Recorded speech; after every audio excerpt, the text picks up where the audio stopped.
Monocentropus Balfouri is one of the most fascinating tarantulas in the hobby, and for many keepers, breeding this species is a major milestone. Known for its striking blue-gray coloration and unusual social tendencies, Balfouri offers a breeding experience that is both exciting and, when done correctly, very rewarding.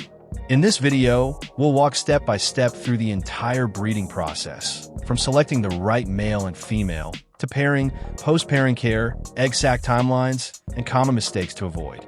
This guide is designed for keepers who already have basic experience with tarantulas and want real, practical breeder insight. Let's start with understanding the species.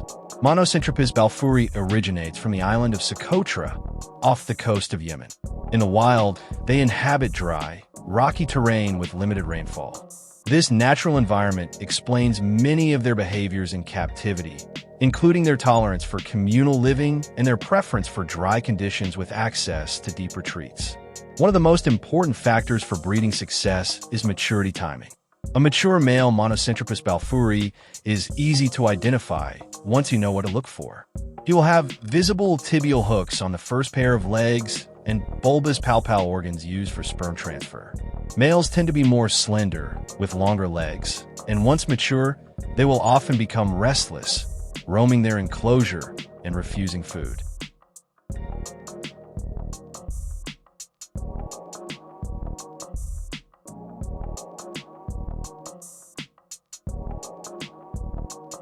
The female should be fully mature, well-fed, and ideally at least a year past her final molt. A freshly molted female is not recommended for pairing.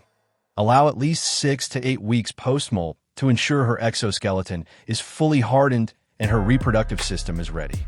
Feeding is critical before pairing. In the weeks leading up to introduction, the female should be fed generously. A well-fed female is calmer, more receptive, and far less likely to see the male as a food item. You want a plump, healthy abdomen, but not an overly obese spider. The male, on the other hand, should be fed lightly but consistently. He needs enough energy to perform courtship and mating, but overfeeding isn't necessary at this stage. Now let's talk about enclosure setup. Pairing should always take place in the female's enclosure. She should already have an established burrow or retreat. This gives her a sense of security and reduces defensive behavior. The enclosure should be dry, with good ventilation and minimal clutter. Remove unnecessary decor so you can clearly observe the interaction. Keep a long pair of tongs, a paintbrush, or a piece of cardboard nearby in case you need to intervene, but ideally, intervention won't be necessary. Lighting should be soft, and vibrations should be minimized. Calm environments lead to calm spiders. When introducing the male, gently place him at the opposite end of the enclosure from the female's burrow. Almost immediately, you'll notice courtship behavior. The male will begin tapping and drumming his legs against the substrate. This rhythmic vibration is his way of signaling to the female that he is a potential mate and not prey. If the female is receptive, she may respond with subtle movements or emerge partially from her retreat. This is where patience is essential.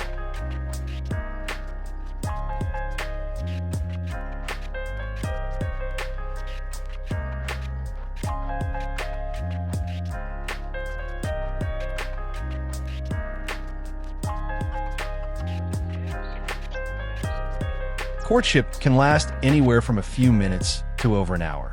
A receptive female will allow the male to approach slowly. If she charges aggressively or strikes defensively, remove the male and try again another day. When mating occurs, the male will raise the female using his tibial hooks and insert his palpal bulbs into her epigastric furrow. This process may happen once or multiple times in a single pairing session. Once mating is complete, the male will disengage and retreat quickly. At this point, it is best to remove him immediately to prevent post-mating cannibalism. Do not attempt multiple pairings in the same session.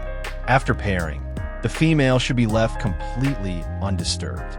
This is a critical period. Maintain normal temperatures, keep the enclosure dry, and continue feeding lightly for the first few weeks. Some breeders reduce feeding once the female begins to show signs of gravidity. while others continue with very small meals. Both approaches can work if done carefully. Around 4 to 8 weeks post-pairing, you may notice behavioral changes.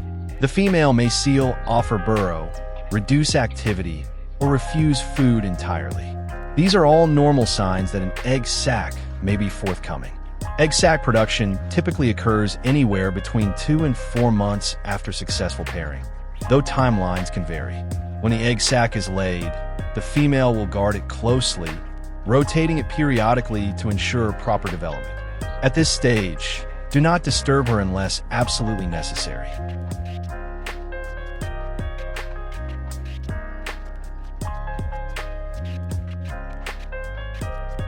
After about 6 to 8 weeks, breeders must decide whether to allow the female to naturally carry the sac to term or to pull it for artificial incubation. This choice depends on experience level and personal preference. Naturally incubated sacs often produce stronger slings, but there is a small risk of the sac being damaged or consumed. Artificial incubation offers more control, but requires precise humidity and temperature management. Once the slings emerge, Monocentropus Balfouri offers one of the hobby's most unique experiences. Unlike most tarantulas, these slings can be raised communally in their early stages. Many breeders successfully keep groups together for months, sometimes even years, with minimal aggression, provided food is plentiful and space is adequate. Slings should be fed frequently with appropriately sized prey, such as pre-killed roaches or fruit flies in early instars. Finally, let's cover common mistakes. One of the biggest errors breeders make is pairing an underfed female. This dramatically increases the risk of male loss. Another mistake is pairing too soon after a female's molt. Patience here pays off. Disturbing the female during egg sac development is another common issue. Once she's sealed in, leave her alone. And finally, rushing the process. Monocentropus Balfouri breeding rewards calm, observation, and patience. In conclusion, breeding Monocentropus Balfouri is one of the most rewarding projects in tarantula keeping. With proper preparation, careful pairing, and respectful aftercare, this species can produce large, healthy clutches and offer a truly fascinating insight into tarantula behavior.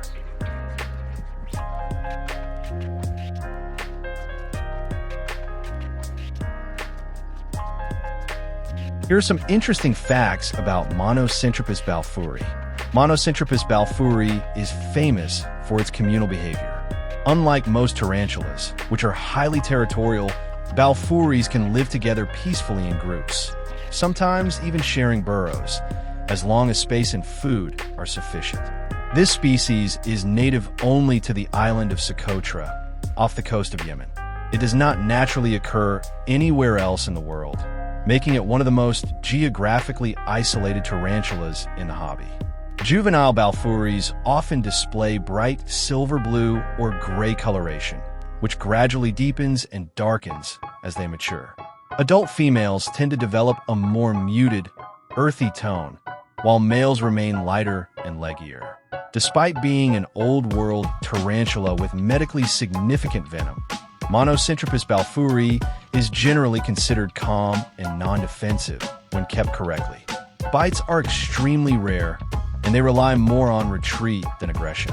Many breeders report that balfouri slings raised communally often grow faster and feed more confidently than those raised individually. This makes them unique not only in behavior, but also in how they are successfully raised in captivity.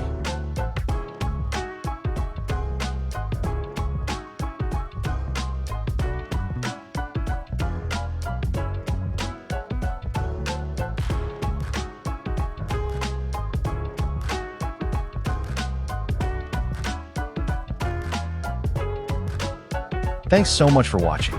If you enjoyed the video, make sure to like, subscribe, and hit the bell notification icon so you're notified whenever new content goes live. It really helps support the channel, and I appreciate every single one of you. I'll see you in the next one.